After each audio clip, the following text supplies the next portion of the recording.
Welcome to the Mobile Home Park Mastery Podcast, where you will learn how to identify, evaluate, negotiate, perform due diligence on, finance, turn around, and operate mobile home parks. And now, here is your host, the fifth largest mobile home park owner in the United States, Frank Rolfe. Most mobile home parks are terrible at sharing. They would be criticized in elementary school constantly. They don't want to share their water, their sewer, their roads, their electricity. And in fact, every utility that they need, every access they need is fully contained within their property boundaries. But other mobile home parks don't have that ability. They have to share certain resources with neighboring properties. So how does that work? This is Frank Rolfe of the Mobile Home Park Mastery Podcast. We're going to talk about sharing and navigating shared access to water, to sewer, to power, to everything, including the entry road to your mobile home park. Now, let me first start off saying and acknowledging I'm not an attorney, so I'm not trying to give you legal advice on this concept. But instead, I'm just trying to guide you from what I've learned over the past 30 years when it comes to sharing those resources. Now, the first thing you have to decide is who pays for those resources, because you're probably going to want to have everything metered, sub-metered, in such a manner that each person pays their fair share.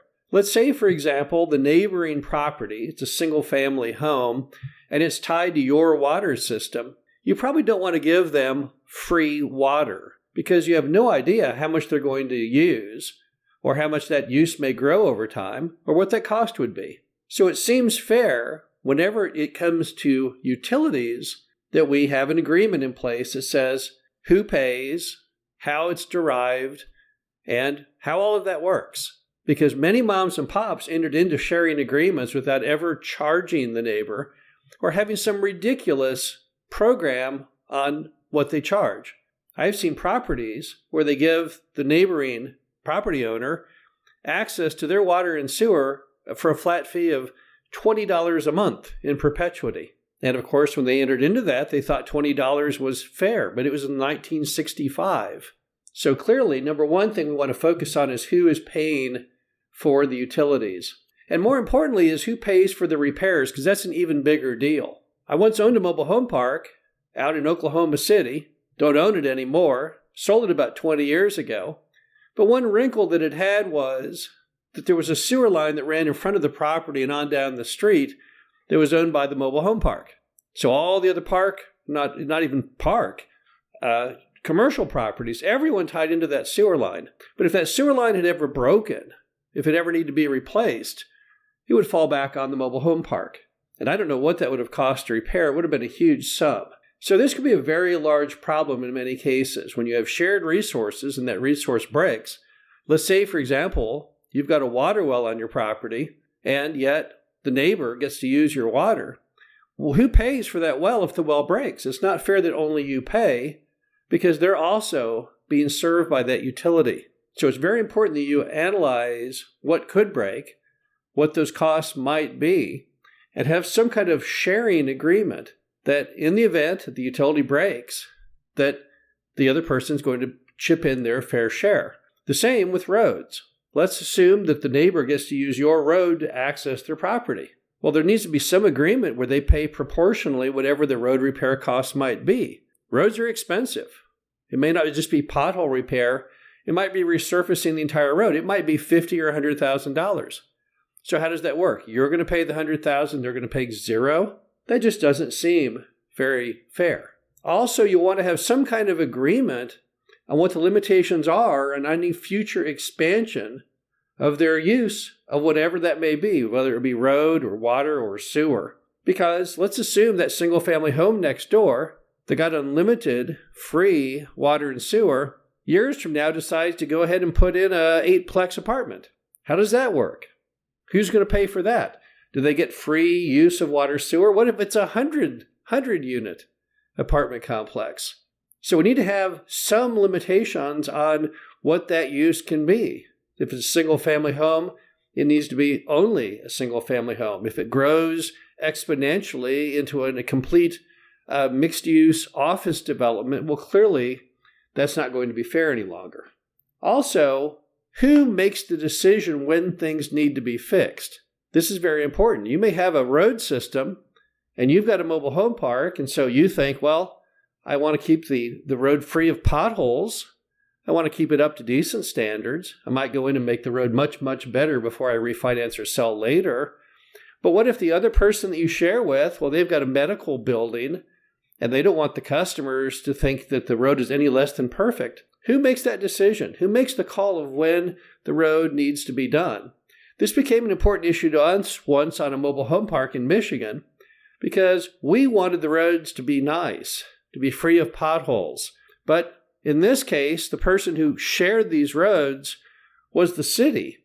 And the city didn't like that idea. They didn't care. So we were in a constant, endless battle over who paid and additionally, who made the trigger, the catalyst, to get the roads made nicer.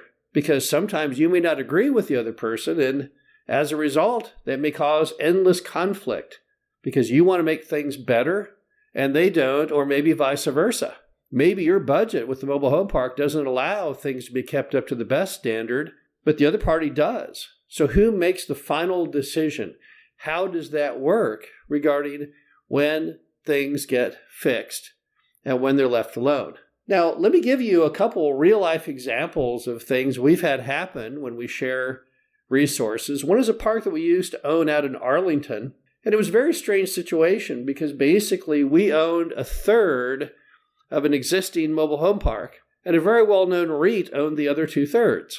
And that was a perfect situation because they wanted the roads and everything to be to the highest standard, and we very much benefited from that. And there was never any friction whatsoever. People entering the mobile home park, they didn't really know that we weren't part of the REIT, to be honest with you. Had a wonderful entry, roads well maintained, water sewer access perfect, power no problem. So that was a great relationship. But I also had a mobile home park once where out of nowhere I became at odds with the neighbor who unfortunately we shared access, and they constantly threatened to do such things as to block access. Literally sever the road coming in by the construction of some kind of concrete barrier, those things they put in the highway. Can you imagine what a mess that would have been? It never got to that level. They would threaten that constantly.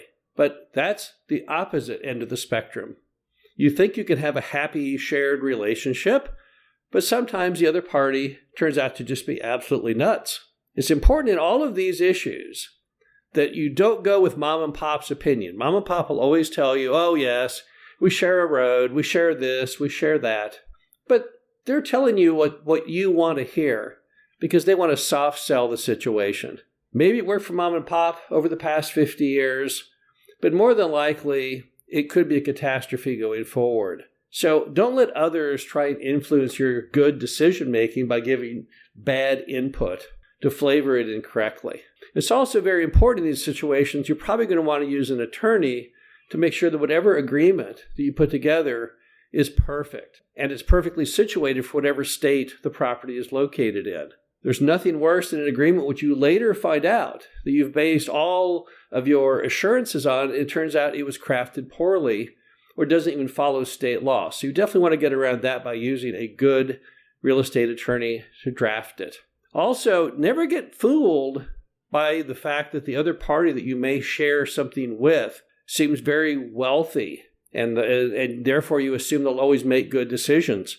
We once had a mobile home park which had a road that was shared through the mobile home park by a large oil company. And they would never maintain that road. It was in horrible, horrible condition. I used to call them all the time, hoping if I was a squeaky wheel, I'd get some grease. But I never did. So it all needs to be in writing. Whatever you think to be true, all needs to be right out there for all the world to see so you don't get trapped into some kind of a problem. The bottom line is that the typical mobile home park doesn't have to experience any of these issues, but there are good mobile home parks you will see from time to time that do have shared utilities or shared road access, but that doesn't mean you can't buy the park. All you have to have is a well-written document to make sure all of your interests are protected, and you should be fine. This is Frank Rolfe, the Mobile Home Park Mastery Podcast. Hope you enjoyed this. Talk to you again soon. Thank you for listening to the Mobile Home Park Mastery Podcast. Be sure to visit us at mhpmastery.com to subscribe to the show, read our show transcriptions, and access all of our great information on mobile home park investing.